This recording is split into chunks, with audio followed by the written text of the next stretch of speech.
Vista tsara lalàna ny tsara indrindra amin'ny fampitaovana ao an-tokantrano manolotra ho anao ny vaovao.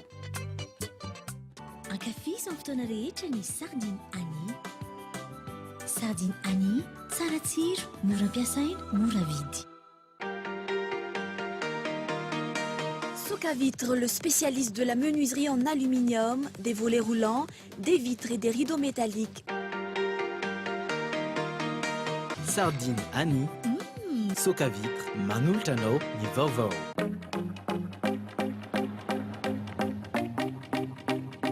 Ny magasin Sharp eo akaikin'ny pompier tsara lalàna manolotra anao ny vaovao.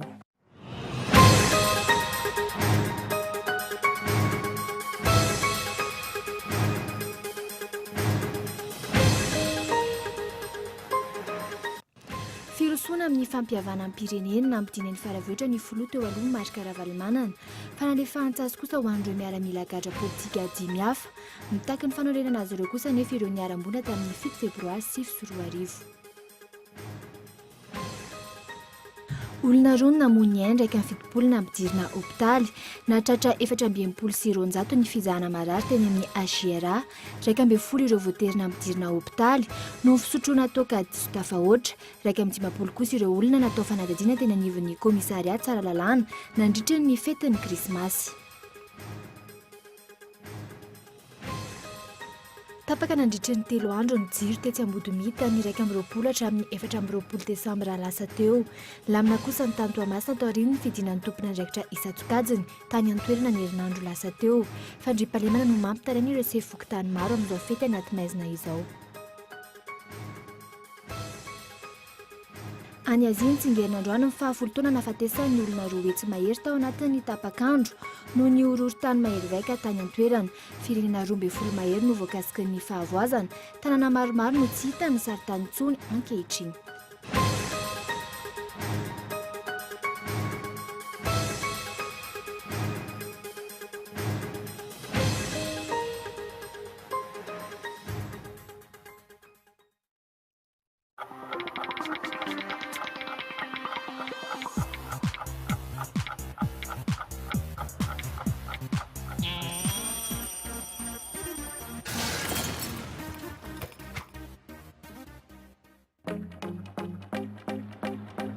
Pour vos équipements de maison, n'attendez plus et choisissez le magasin Sharp Tsara Lalàna, le représentant des marques Sharp et Séverin.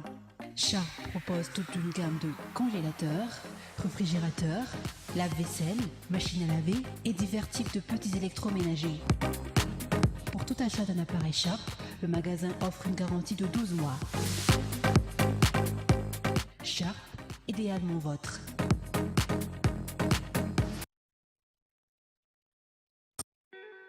Socavitre en Outapenac, menuiserie en aluminium, rideaux métalliques, volets roulants, vitres, tôle,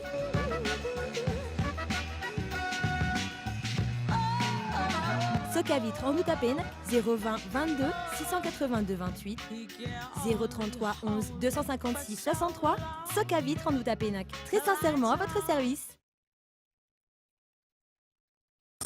Tongolo voatetika, miavaka kotomila, paty, ampio sardine Annie. Vita ny sakafo. Sardine Annie, ankafiziny amin'ny fotoana rehetra. Mofo mikarepoka, tetika voatabia, ampio sardine Annie. Vita ny sandwich. Ankafiziny amin'ny fotoana rehetra ny sardine Annie. Sardine Annie, tsara tsiro, mora ampiasaina, mora vidy. Mettez-vous à jour et choisissez le meilleur de la technologie. Le magasin Saint-Georges Vista vous offre plus que des cadeaux car les prix sont en folie. Des rice cookers, des robots multifonctions, des fours micro-ondes, sans oublier les machines à coudre Saint-Georges et Vista. Tous à des prix imbattables chez Saint-Georges Vista. Retrouvez aussi de divers modèles de congélateurs et réfrigérateurs adaptés à vos besoins à des tarifs. Vitres, tôle,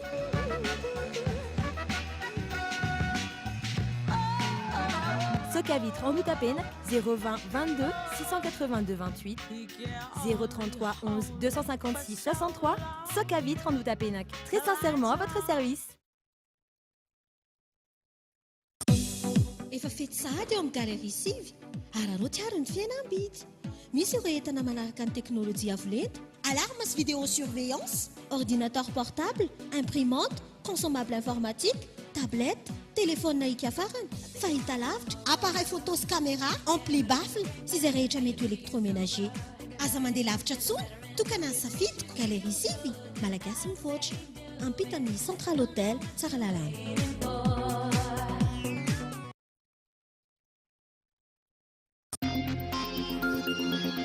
Une grande promotion pour tous les clients chez Leftmate pendant la fête de Noël et le Nouvel An. Des remises seront offertes pour les salons allant de 25% jusqu'à 50%. Meubles de bureau, 30% à 35%. Salle à manger, vaisselier, table basse, 25%, 30%.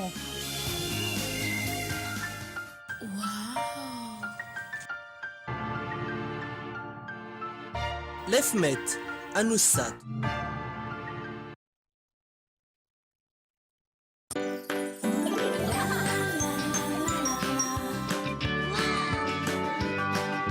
Pour mieux vous hydrater, Vitalo. Oui, maman, c'est Vitalo. Oui, c'est Vitalo. Partout, à tout moment. Santé, fraîcheur, vitalité. Vitalo, la pureté en bouteille. Vitalo, la vitalité au naturel. Mon nom, c'est Vitalo.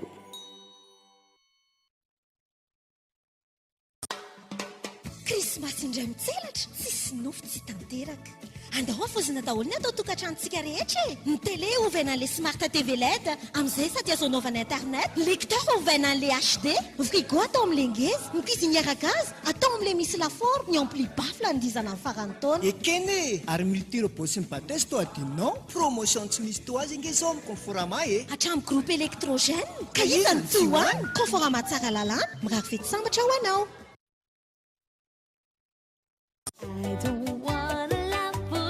Bonjour G. Salut G. C'est un G fahita. Ndao kimba yaraka. Andao are. Videtana rehetra ariary na 500 000 francs atao-baolaiky a dia mahazo ticket tombola ray. Dia ina loka mety ho azo. Ticket loka voalohany a. Mandray sanjara ary fa mety anao no itsikiny vitana ka hibata ilay télé goavambe. Tandreny sotara loka 20 be zao natondro baolay ho anao. Fety milay miaraka amin'ny baolay.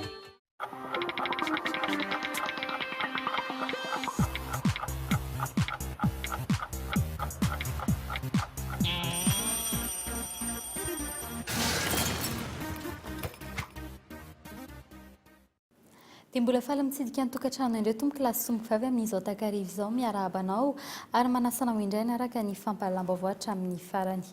Ny pejy politika avy hatrany isantarantsika ny fiarahana amin'ny tian'io ity nanomboka ilay hetsika efa mitsorana ireo lazaina hoe gadra politika isan'ny hevitra tapaka tamin'ny fivorian'ireo filoha dimy mirahalahy ny FFKM dia ny vato grâce présidentielle karazana famindrapo na fanalefahan-tsazy avy amin'ny filohan'ny repoblika no maritany lalàna ny fahefan'ny filohampirenena mantanteraka izany nampiteny faravohitra ny filoha teo aloha Marc Ravalomanana nomena fanalefahan-tsazy kosa ireo gadra politika misy dimy hafa firosoana amin'ny fampihavanam-pirenena reny raha nambarany avy eo anivony AV7 fanadihadiana. Araiky amin'ny fitopolo andro taoriana tongavany teto Madagasikara sy nisamborana azy ary nitondrana azy tany Antsiranana tafody eny faravohitra ihany ny Marc Ravalomanana hatramin'ny alarobia fa 4 ny volana Desambra lasa teo. Mbola résidence surveillée toy ny tany Antsiranana kosa nefa saingy ao an-tranony ihany ary eo anivony ny ankohonany. Tsy mahazo mandray olona raha tsy misy fanomezan-dalana, tsy mahazo maneho hevitra, tsy mahazo mivoaka ny trano etsetratsetra. Mbola manalasala kosa no toy ny raharaha momba azy. Raha nefa nambara taorian'ny fihaonana tampony teny vato dia mbola mitoy ny raharaha-pitsarana ity filoha teo aloha ity. Tsy nahazom-baovao ihany koa ireo akaiky ity filoha teo aloha ity sy ireo mpomba azy. Raha ny fanazavana azo, tsy mbola misy mahazo miteny izy ireo raha tsy misy fanapahan-kevitra vaovao. Inga Marc Ravalomanana raha teo tsy mahazo maneho hevitra politika hatreto. Tsy nandahy izany ny fanapahan-kevitra izany ny AV7 na ireo niaran-doza tamin'ny 7 volana febroary 2020 izay ihany tokana nahazoana fanamarinana tamin'izao raharaha izao sy ny fanomezana ilay hoe grâce présidentielle ho an'ireo gadra politika 10 hafa. Tsy nisy resaka loatra eto ny momba n'ireo fanonerana ny niaram-boina mivondrona ao anatin'ny fikambanana AV7 raha ny nambarany ny mpitarika azy. Zay zavatra zay fikatsahan'ny fanjakana ankehitriny ny fitoniana sy ny filaminana eto amin'ny firenena. Ka raha ohatra zay nisy tsika tany-tandalana fanjakana ny mahalala ny tokony ataony zoany manao an'izay. Satria ny fanjakana efa namoaka an'ireny gadra politika ireny daoka ny fanjakana mba hihevitra koa ny onitra zay tokony ho raisinay mba avoay koa ry onitra ny fanjakana tandalana. Fanapahan-kevitra nanan'ny filoham-pirenena zofeny ny fanomezana grâce présidentielle. Tsy tokony atao ambany zavatra kosa nefa ireo izay niaran-doza tamin'ny krizin'ny fanesisesy teto Madagasikara. Mbola amin'izay lafim-baovao izay hatrany fanamaivana-tsazy fa tsy fanafoanan-tsazy ny grâce présidentielle raha nambara ny mpahalalana iray nanontanianay androany ny filoham-pirenena ihany no manana fahefana ara-dalàna hanome izany ho an'ireo olona voasaringotra sy voaheloky ny fitsarana saingy eto amintsika mbola amin'izany ho fanehoan-kery ny fantanterahany ny filoham-pirenena izany tsy ho tafiditra anatin'izay grâce présidentielle izay kosa ny filoha teo aloha Marc Ravalomanana noho ny raharaham-pitsarana mbola tsy mbola vita tanteraka. Fanadidiny. Tsy ho tafiditra ao anatin'ny fanalefahan-tsazy izay fanaon'ny filoham-pirenena amin'ny taom-baovao ny filoha teo aloha Marc Ravalomanana. Tsy mbola totosatra amin'ny farany fitsarana azy ka tsy ahafahana manome azy grâce présidentielle na amnistie raha nambara mpahalalana maître Willy Razafintsatovo na i maître Lala. Zay manao fa le grâce wa. Izy mbola tsy misy condamnation définitive. Fa izy mbola no opposition. Tsy fantatra na notifié na tsy notifié akory ary izy amin'ny fitsarana izay nianatra taminy. C'est afany manao de opposition fa le grâce nge atao amin'le olona koa zany fa hoe tratra ny sazy efa raikitra na peine définitive. Tsy mitovy ny fanalefahan-tsazy sy ny fanafoanana sazy na ny hoe grâce présidentielle sy ny amnistie raha eo amin'ny sehatry ny lalàna. Ny voalohany izay fomba fanaon'ny filoham-pirenena ny fandimby-teto isaky ny voalohan'ny taona. Tsy foana akory ny sazy amin'izay nahazo izany fa no alefahana fotsiny. Fa ny président de tsy afaka manome afa-tsy ny grâce ihany tsy manana joa izy anome amnistie. Ka ny grâce dia natao fotsiny zany fa hoe analefahana zay sazy efa mety mipetraka raha ohatra ny tena marina tsy lasa lavitra mihoatra ny amnistie ny grâce. Zany hoe raha misy sazy eo zany ny tokony voafetra ihany la izay grâce zay. Tsy mitovy amin'izay kosa ny amnistie izay fanafoanan-tsazy. Amin'ny ankapobeny, ny antenimieram-pirenena no mandany ny lalàna mikasika ireo izay omena amnistie raha nambaran'ny maître Lala hatrany. Saingy eto amintsika mbola ny fitsarana tampony no manatanteraka izany. Fa eo amin'ny lafiny fitaterana anabakabaka kosa indray 200 tapitrisa euro na manodidina ny 100 miliyary ariary no vola ilaina amin'ny fividianana ny fiaramanidina roa vaovao ny Air Madagascar. Ho avy satria ny fiaramanidina ATR sy Boeing vaovao isolo ny Airbus ny kompania mpitaterana Air Madagascar mbola miandry ny fahatongavan'ireo fiaramanidina ireo hatramin'izao andro vitsy mialoha ny fahatongavan'ny farantaona fanadihadiana hoentin'ny Michel Arnarzon. 100 miliyary ariary na 200 tapitrisa euro no ilaina amin'ny fividianana ny fiaramanidina ATR sy Boeing no heverina anarenana ny kompania mpitaterana Air Madagascar. Ny volana novambra lasa teo nanao fanambarana teo anivon'ny ministera amin'ny fitaterana fa alohan'ny farantaona no tonga eto Madagasikara ireo fiaramanidina ireo. Ny safidy aloha zany dia Boeing sy ny ATR dia noeritreretina moa zany ny ATR dia mety ho tonga alohan'ny faran'ny taona dia ny Boeing mety hoe amin'ny voalohan'ny volana janoary. Dimy andro tsy ahatongavan'ny farantaona nefa tsy ahinoana vaovao mikasika izany. Raha nanontany teny amin'ny ministeran'ny fitaterana ireo mpanao gazety androany tsy misy natompon'andraikitra iray afaka sy mety miresaka ity raharaha Air Madagascar ity. 250 tapitrisa euro ny Boeing raha toka 7 tapitrisa euro ny ATR. Efa vonona ary ve izany vola izany raha tsy ahivina nefa manodidina ny 9.20 miliyary ariary ny fatiantoky ny orinasa tamin'ny taona 2012 ary 3.50 miliyary ariary tamin'ny taona 2012. Tsy tamvaingana ny vokatrin'ireo kapitalisasion nataon'ny fanjakana vola amina miliyara maro no narotsaka hanaovana izany. Vaovao momba ny fitaterana an-tanety kosa indray fisotonana ny taratasy ahafahana mitrandraka zotra na ny licence d'exploitation ho an'ireo fiara fitaterana manao lozam-pifamoivoizana. Io no fepetra noraisiny avy anivony ministeran'ny fitaterana taoriany ny firongatry ny lozam-pifamoivoizana amin'ny fetin'ny krismasy farany teo. Manao antso avy ireo tompon'andraikitra ary mampatsiahy ireo fepetra ahafahana misoroka izany. Michelarina Arzaona Trany. Nandritra ny fetin'ny krismasy lasa teo raim-pahefatry ny olona niditra tao amin'ny urgence ny hôpitaly HGRA no vokatry ny lozam-pifamoivoizana. Lozam-pifamoivoizana roa ohatra no efa notanterana teto amin'ny fampahalalam-baovao Nikolo ny 20 Desambra lasa teo. Vokatry ny fandehanana mafy avokoa izany hoe tsy fahamelona na tonga izany. Manao fampatsiahivana ireo tompon'andraikitra isan-tsokajiny indrindra fa amin'izao ankatoky ny fetin'ny farany taona izao. Ka noho izany dia miantso ireo mpampiasa lalana rehetra mba samy alaja ny lalàna mifehy ny famoivoizana sy ireo fepetra rehetra mahakasika ny fitateran'ny talambe na ny an-tanàn-dehibe zany indrindraindrindra rehefa any amin'ny lalam-pirenena. Mampatsiahy manokana ireto sokajin'olona manaraka ireto ny mpandeha tongotra mba samy hitandrina rehefa mandeha eny amin'ny arabe. Ny tompona fiara na moto mba hanao fikojakojana rehetra ilaina sy anao izay ara-dalàna tsara ny taratasin'ny fiarany na ny motoany. Kabraraka izay no azo amezana ny fitaterana eto amintsika. Misy ny lalàna mifeny fitaterana eto Madagasikara saingy marefo sy tsy ampy ny fanaraha-maso ny fampiarana azy ireny. Alerte ny ministera sy ny ATT fa be loatra ilay accident anatin'iny semaine. Ka noho izany arévisena zany stratégia rehefa hita ka misy tsy mety ilay zavatra. Ka ilaina ho amafisina ny zavatra tokony amafisina, ilaina ho fametana fepetra vaovao dia apetraka. Noho izany amin'ny lalàn'ny sécurité routière io napetraka atao ministère fa indiscutable. Zay ny antony mahafantana azy any amin'ny ATT raha vao misy responsabilité hafahafa ao anatiny, miantona licence. Miantona peu importe rehefa manao accident aloha, miantona licence voalohany zay. Faharoa mbola hita fa fanahinina raha misy accident be dia be natao coopérative anao miantona koa ny activité-nao. Eritreretanao aloha hoe ahoana no anamboaranao azy. Ny fisotonana avy hatrany ny licence d'exploitation na ny taratasy ahafahana mitrandraka zotra. Io ny fepetra ho raisin'ny tompon'andraikitra tao aorian'ny fetin'ny krismasy. Lozam-pifamoivoizana enina no nitranga nanomboka ny 20 Desambra hatramin'ny 14 Desambra lasa teo teny amin'ireo lalam-pirenena faharoa, fahefatra ary fahafito. Efatra tamin'izany no national, ray régional, ray suburbaine. 7 no maty raha toa ka miisa 950 ireo naratra.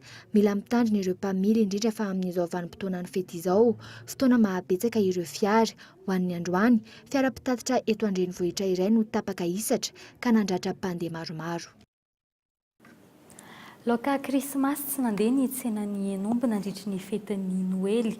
Nisy any mpivarotra ny laza fa tsy ampy ny hena tonga teny an-tsena ny tahotra ho faty antoka no anton'izany tsy nasahinana ka napetsaka izany. Tsy voatery hanavady tafampangatsiahana avokoa ireo mpivarokena rehetra izay voatery mandozy 100 ariary isaky ny 1 kilao hitazomana ny hena tsy lafo. Fanadihadiana hoentin'ny Oliva Andrimiala. Mahatratra 20 kilao ny henan'omby voatery notehirizin'ity mpivarotra ity tao anatin'ny vata fampangatsiahana. Voatazona ho valonjato sy 7 ariary ny vidiny hen'omby 1 kilao. Tsy nandeha nefa nitsena, nisy fiantraikany tamin'ny fanjifanimponina hena ilay fiakarana 10 isan-jato tamin'ny volana Novambra lasa teo. Raha tsy ahivina, 9 ariary ny kilao ny hen'omby tamin'ny herintaona toy izao, 2 ariary arak'izany ny fiakarana tao anatin'ny herintaona. Hatrany amin'ny mpamongady no efa ahitana ny fahalafosana, mihena arak'izany ny hena fividin'ny olona. Moa ny olona zany raha mividy hena 1 kilao dia zao izy feva mividiana. Izay ny fandehany zao dia izay tsy mampandeha ny hena. Tsy dia mandeha mihitsy zao ny hen'omby. Izy koa moa efa tsy dia misy raha teo. Ny entanay zany zao mbola be da be, mbola misy eo amin'ny 50 kg anaty congélateur. Sao moa fa misy congélateur. Tsy lafo, tsy lany. Ny mifanohitra amin'izany kosa no nambaran'ity tompon'andraikitra ao amin'ny efitrano mangatsiaka na chambre froide ity. Ny hena ny abetsaky ny hena alain'ireo mpivarotra any am-potiny. Saika lafo avokoa ary tsy miasa firy ny efitrano mangatsiaka. Ny 9 isan-jaton'ireo mpivarotra-kena raha teo efa manana vata fampangatsiahana. Tsy misy ny hena avy any amin'ilay grossiste mihitsiny. Dia kely zany ny tonga aty. Dia izay kely tonga eo zany ohatran'ny hoe ifandrombahana. Ifandrombahan'ilay samy mpivarotra eto toerana.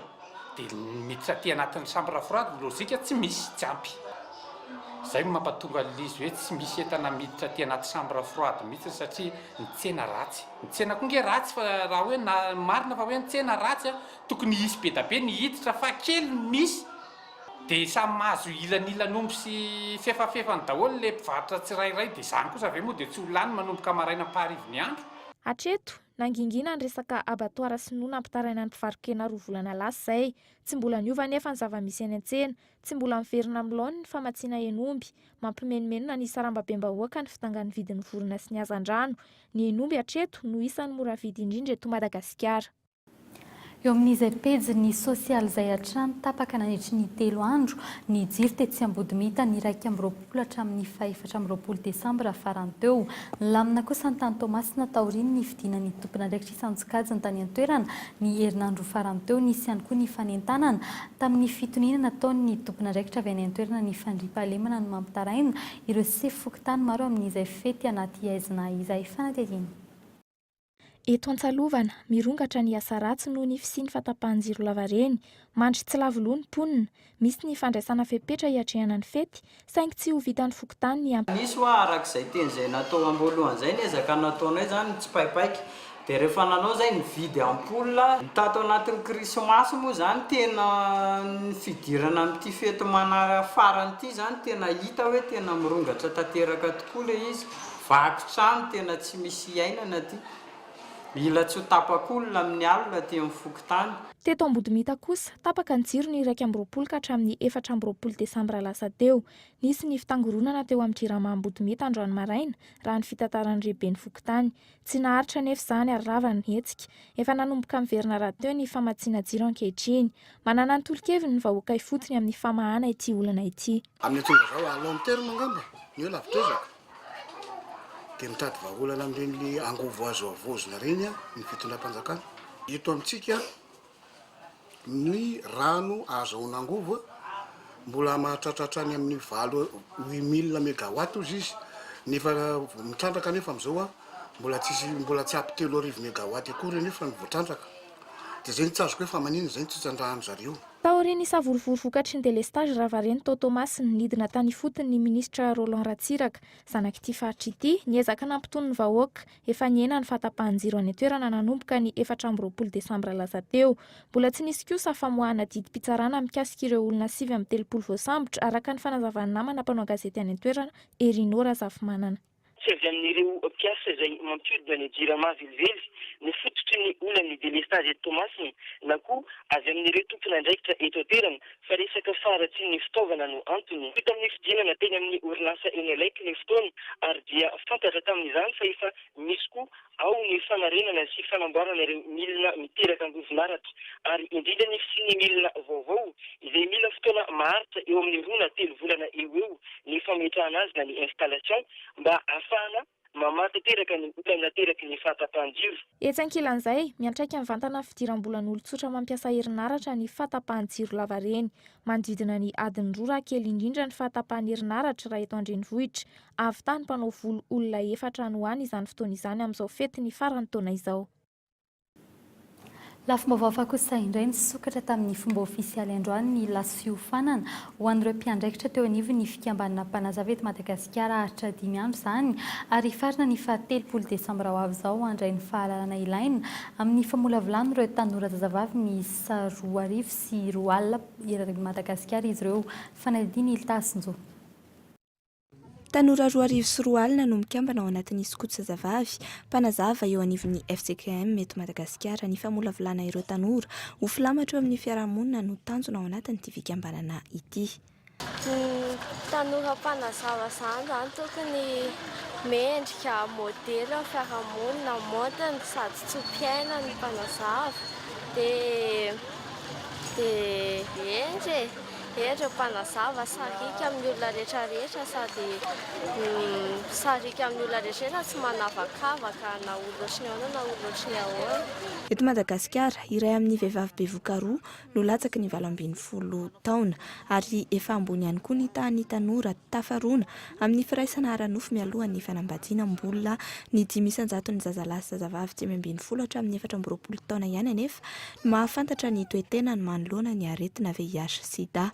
Isan'ny iraka ataon'ny mpiandraikitra eo anivon'ny mpanazava ny fanabeazana ny tanora amin'ny lafiny ara-nofo. Dia ao anatin'izay dia manangana fandaharam-panabeazana izy ireo mifandraika araka ny taonany sokajy taonany ankizy dia arakarak'izay zany no hitondrana ny fanabeazana ao amin'ny resaka fananana ara-pahasalamana zany hoe mandeha araka ny sokajy taonany zany. Nany hoe ny tsy fanaovana firaisana ara-nofo alohan'ny fanambadiana no voizina.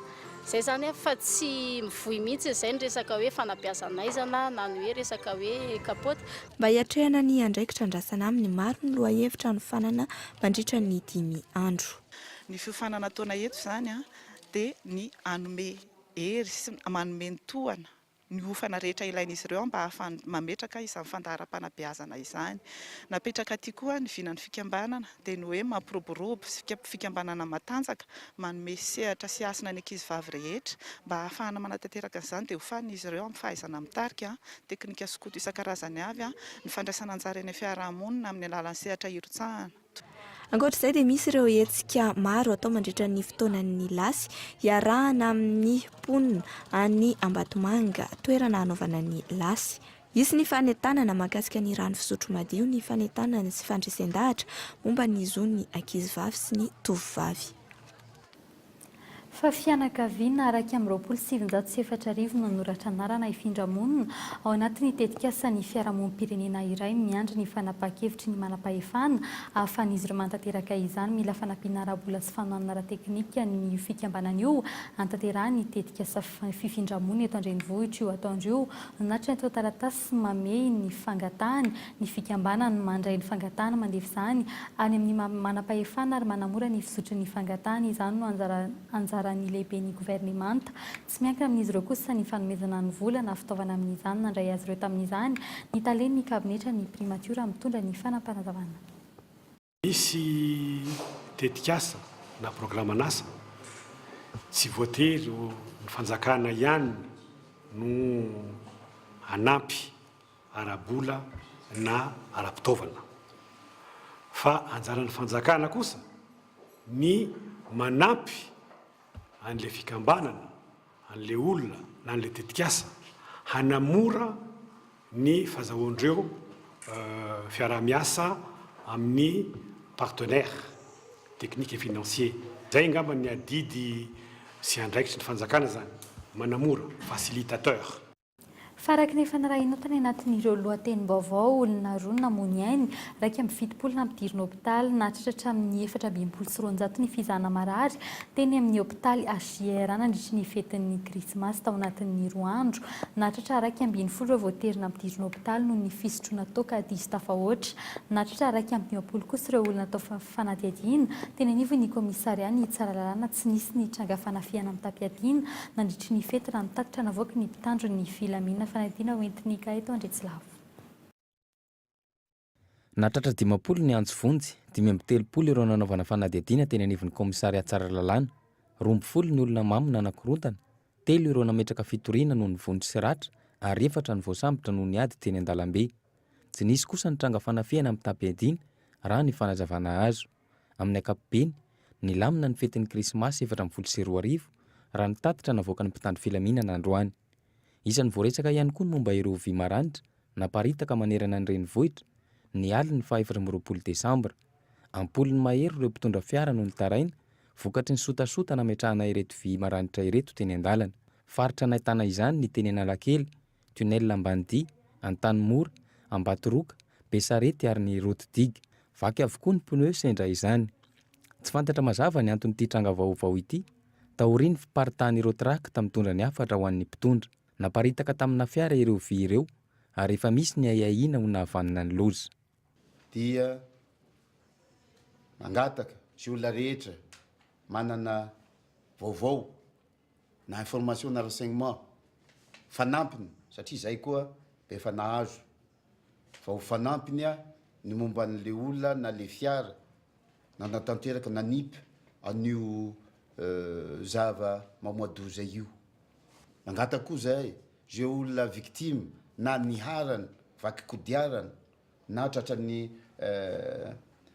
loza accident noho zao zavatra zao mba ho tonga ty aminay etya mametraka fitorina ankilany natratra 720 ny fizahana marary teny amin'ny SGRA nandritra ny fetin'ny krismasy ka ny rony namoy ny ainy raiky amin'ny 70 ireo namiditra hôpitaly ny tombony tarehimarika raha mitahamy tamin'ny taona lasa natratra 932 izany ny taona 2024 ary raiky amby 920 kosa ny taona 2024 natratra 770 ny tao amin'ny sampana famelomanaina raha toka 720 izany ny taona 2024 ary 730 ny taona 2024 nandritra ny roa andro natratra raiky amby 10 ireo voaterina hiditra hôpitaly noho ny fisotroana toka diso tafahoatra miisa 3 izy ireo ny 14 ny volana desambra ary 9 ny omaly 15 ny volana desambra tsy nisy kosa hatreto ireo mararina hiditra hôpitaly vokatry ny fanampoizina na ara-tsakafo natratra 9 izy ireo ny taona 2024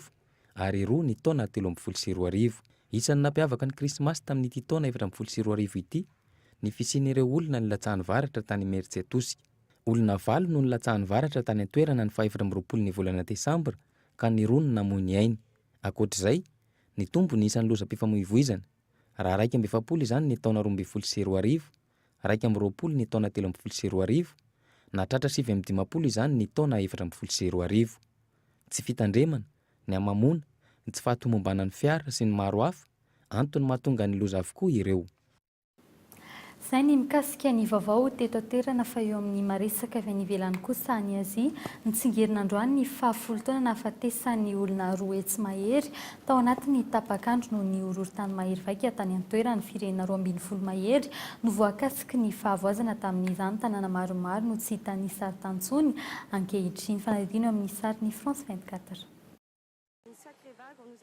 feno 10 taona androany ny sy ny tsunami goavana indrindra tany Azia izay nahafatesan'olona roa alina sy roa etsy isany 9 desambra 4 fito alina sy iray etsy tamin'ireo tao Indonezia 9 sy 3 alina tao Sri Lanka 700 sy 9 sy iray alina tao Inde ary 705 tao Thailande raha ny tatitra ofisialy avy amin'ny mpitondra fanjakana anjato ny mahery no maty tao Maldives sy Malaisie 900 mahery kosa izany tany Birmanie ary 2 tao Bangladesh raha ho an'ny faritra andrefany Azia manokana olona 9 sy 3 alina sy iray etsy no maty tao anatin'izany nandalo tao Golfe de Bengale ny kisaka mihazo ny faritra Thailande, Birmanie, Sri Lanka ary Inde. Enora aty aoriana isan'ny voakasiky ny horohorontany ihany koa ny firenena telo aty Afrika atsinanana, Somalia, Tanzania ary Kenya. 300 mahery no maty tao anatin'izany. Horohorontany manana tanjaka mahery vaika raha ampitahiana ny zava-nisy hatramin'ny taona 770. Tafakatra hatrany amin'ny 12 metatra ny ranomasina niakatra tanety tamin'ny fotoana io. Tao anatin'ny 30 minitra monja ifotra ny rano avokoa ny faritra tao Indonezia. Tsy hitany saritany amin'izao fotoan'izao intsony ny tanàna maromaro tamin'izany fotoan'izao ka foana tanteraka. Fahatsiarovana manokana iarana amin'ny mpitondra fanjakana sy ny fianakaviana no nentina nanamarihana izany androany. Firisona amin'ny fambevanam-pirenena ampidininy faravohitra ny filoha aloha Marc Ravalomanana fa nalefantsy kosa no azon'ireo miaramila gadra politika misy dimy hafa. Fa nandritra ny fetin'ny krismasy olona roa namony any raika amin'ny fitopolona ampidirina hôpitaly natratra amin'ny 420 ny fizahana marary teny amin'ny HGRA, raika amin'ny 10 ireo voaterina ampidirina hôpitaly noho ny fisotroana toka diso tafahoatra, raika amin'ny 50 ireo olona natao fanatediana teny anivon'ny komisariany tsara lalàna ary farany tapitrisà euro na 100 miliara ariary no ilaina amin'ny fifidianana fiaramanidina vaovao an'ny kompania pitaterina napakapaka Air Madagascar. Dia izay ihany koa tompoko lasomiko vavy no entina manakatona ny fampahalam-baovao tamin'ity anio ity amin'ny sivy latsaka fahefany no narahinao ny fampahalam-baovao amin'ny teny frantsay. Veloma tompoko.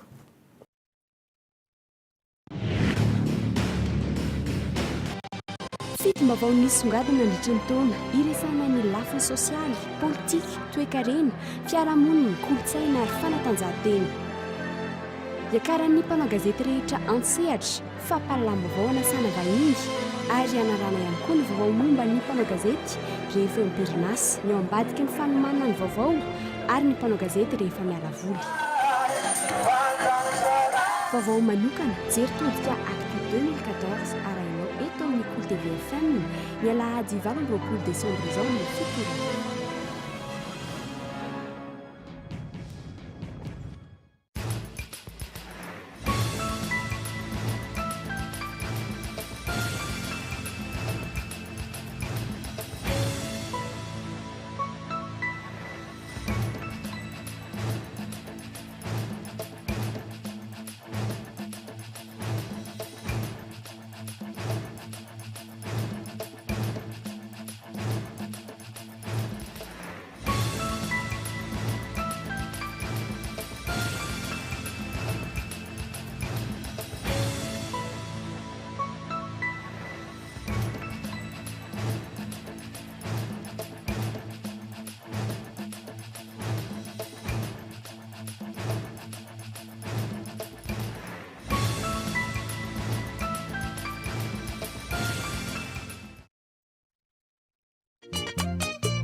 Ny fampahalalam-baovao teto amin'ny Cool TV dia niarahanao tamin'ny magasin Saint-Georges Vista Tsaralalàna.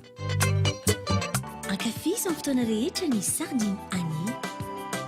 Sardine Annie, tsara tsiro, mora ampiasaina, mora vidy. Soka Vitre, le spécialiste de la menuiserie en aluminium, des volets roulants, des vitres et des rideaux métalliques. Sardine Annie, Soka Vitre.